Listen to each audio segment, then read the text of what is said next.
Hey church, today is Wednesday of Passion Week, and so far we've looked at Jesus on Palm Sunday riding into Jerusalem on a donkey, acclaimed by the crowds as king. On Tuesday he entered the temple courts and cleansed the temple, drove out the money changers, and cursed a fruitless fig tree. Tuesday we saw the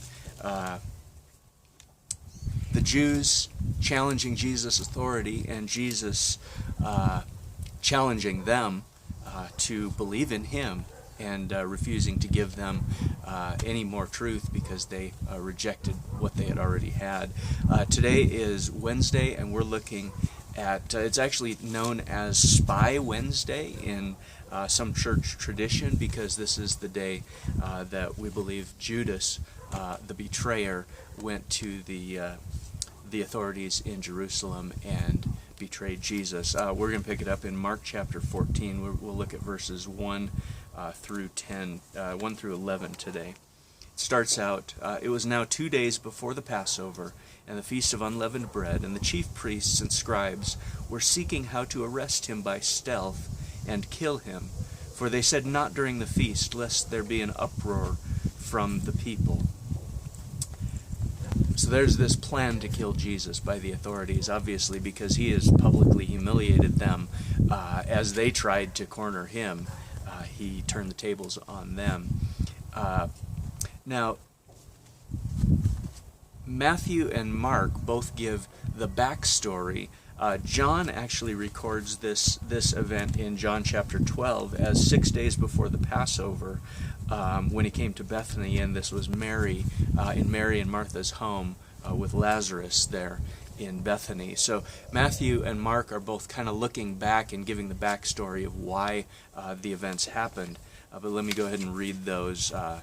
Mark 14 verse 3. "And while he was at Bethany, in the house of Simon the leper, as he was reclining at table, a woman came with an alabaster flask of ointment of pure nard, very costly." It's probably about a year's worth of wages. "And she broke the flask and poured it over his head. There were some who said to themselves indignantly, 'Why was the ointment wasted like that? For this ointment could have been sold for more than 300 denarii and given to the poor.' And they scolded her. But Jesus said, 'Leave her alone. Why do you trouble her? She has done a beautiful thing to me. For you always have the poor with you, and whenever you want, you can do good for them. But you will not always have me. She has done what she could. She has anointed my body beforehand for burial. And truly I say to you, wherever the gospel is proclaimed in the whole world, what she has done will be told in memory of her.'" And it says, "Then Judas Iscariot, who was one of the 12, went to the chief priests in order to betray him to them. And when they heard it, they were glad and promised to give him money. And he sought an opportunity to betray him." So we have these stories back to back of two different responses to who Jesus was. One, this Mary, this woman who was had sat at Jesus' feet, had listened to his teaching, and now took probably her most valuable possession and wasted it on Jesus, poured it over his head, anointing him. An act of worship, really, and Jesus receives this act of worship and actually affirms her worship of him and recognizes this is a precious thing, this is a beautiful thing she's done to me. And he affirms, in the face of all the opposition, he affirms what she did was right and good. And then we have Judas, who is looking at the money. John tells us that he used to take some of the money for himself, and so he's seeing some of his own potential profits just being wasted on Jesus, and there's objection to why the waste? Couldn't we have put this to better use? And Jesus' point is, there is no better use of anything than worshiping me.